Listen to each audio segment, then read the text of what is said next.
Jon Cryer returned to the role of Lex Luthor for Part 1 of the Crisis on Infinite Earths crossover last night, and spoke to both TVLine.com and TVInsider.com about his role in Part 2 tonight.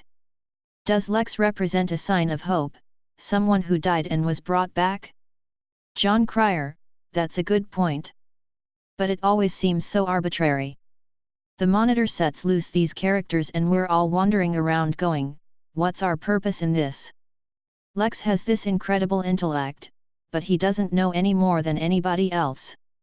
So he just gets into his usual single-minded, me, attitude and goes about his business.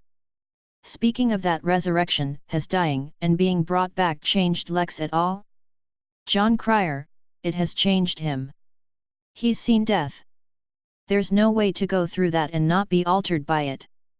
What it seems he's taken from it is an incredibly clear desire for that to never, ever to occur again, and so he's even more single-mindedly focused on setting his own agenda and not caring about what anybody else wants or need. You mentioned being familiar with the Crisis comic book storyline. How true would you say the TV adaptation is, as far as the things they will bring to life with regards to Lex? Jon Cryer: I think it is incredibly true to the original, in terms of the thematics. Obviously the Arrowverse is wildly different from when Crisis was published, so there are huge plot points that are different.